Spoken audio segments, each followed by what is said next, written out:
Kufanya jitihada mbalimbali za kuendeleza michezo hapa nchini pamoja na kuviwezesha vilabu vyetu kushiriki katika mashindano mbalimbali ndani na nje ya nchi.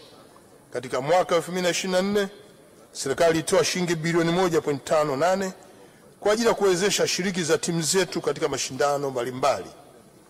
Mheshimiwa Naibu Spika, jitihada hizo zimewezesha kuimarisha kwa ubora wa michezo, hususani ligi ya ndani ya mpira wa miguu ambayo kwa sasa ina ubora wa ngazi ya 4 barani Afrika, ambapo ushindani mkubwa unaonekana kwa timu zinazowania ubingwa wa ligi hiyo ikiwemo na Young African vinara, mabingwa wanaomalizia msimu,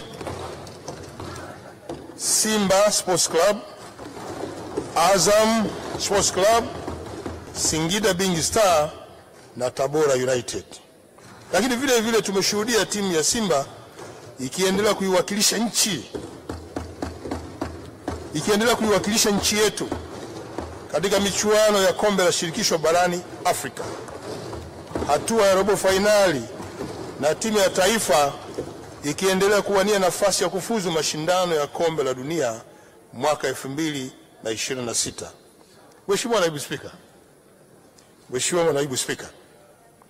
Mheshimiwa Naibu Spika, nitumie fursa hii kuitakia heri timu ya Simba Sports Club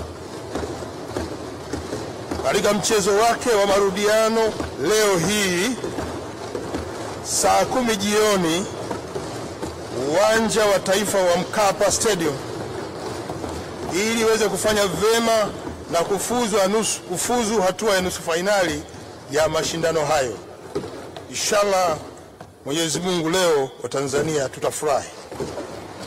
Kadhalika ninaitakia kila laheri timu yetu ya taifa almaarufu Taifa Stars katika michezo yake iliyobaki iweze kushinda na kuwa na nafasi ya kufuzu na kushiriki michuano hiyo. Mheshimiwa Naibu Spika, kipekee nitumie nafasi hii kumpongeza Mheshimiwa Dr. Samia Suluhu Hassan, Rais wa Jamhuri ya Tanzania, kwa kuendelea kuwa chachu ya mafanikio katika sekta ya michezo hapa nchini. Mheshimiwa Rais wakati wote amekuwa akitoa hamasa kubwa katika sekta ya michezo pamoja na kuhamasisha wadau mbalimbali kuchangia timu zetu ili ziweze kufanya vizuri. Mafanikio makubwa yamepatikana katika michezo, hasa mpira wa miguu kupitia mpango wa goli la mama, hamasa kwenye mchezo wa ndondi ambao pia na wenye umeanza kuchukua nafasi kubwa hapa nchini.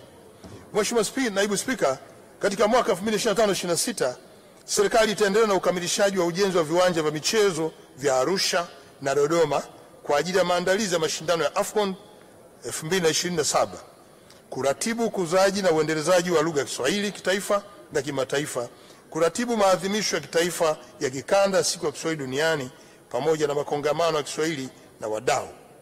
Mheshimiwa Naibu Spika, naomba nimalizie na ninapoelekea kuhitimisha hotuba yangu, naomba